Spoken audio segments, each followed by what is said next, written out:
Earlier today, we had the conference with the Bloomberg School of Public Health at Johns Hopkins on the opioid crisis and what to do about it.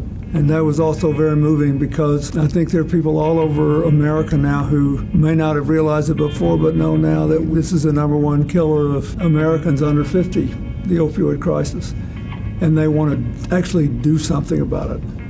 So first panel, it's really setting the state of the epidemic. Where are we? Or how have we evolved over the previous years, even starting from 2014 when we had our first conference here?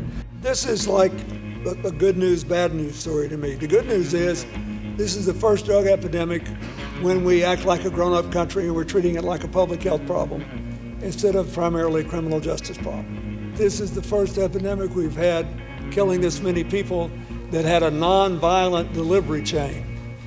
The bad news is there's a woefully inadequate public health response that is not properly coordinated with law enforcement, with the treatment community, with the insurers, with you name it. So what we're here to do today is to figure out what to do next. First is learn to use Narcan, because we can all save someone's life, and you've been such a great champion about that, Mr. President.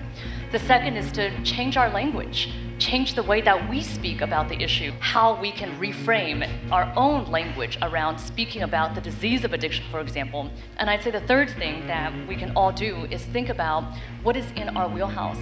If we're a hospital, instead of leaving it to another hospital to take the lead, what is it that we can do as a hospital or as an employer? What is it that we can do as an employer or a union or a policymaker? So I thank you for supporting us in building our public health infrastructure and for raising awareness of the issue too.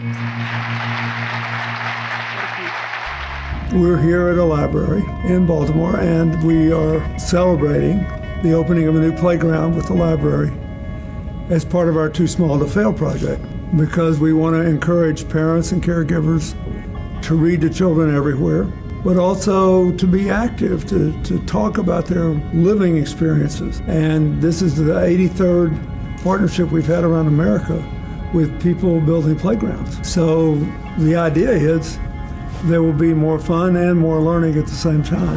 Hi, what's your name? Isabella. Isabella. How old are you? 3. Libraries have always been very important to us. My mother was an English teacher.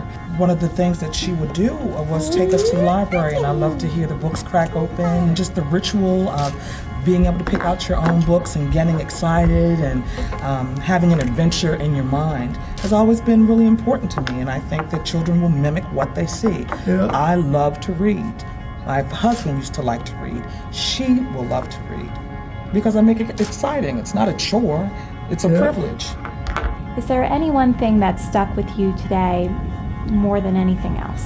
The little girl that I walked out with, she was in a way a microcosm of the hope that I hope we can bring to every one of our endeavors, from trying to turn the tide on the opioid epidemic to give kids in school a healthier life and a chance to avoid diabetes, to It's Too Small to Fail initiative, which gets them off to a better start.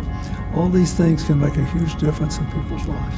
And when you see one story just standing out, like little Miss Gonzalez, you say, there it is, that's what this whole thing's about.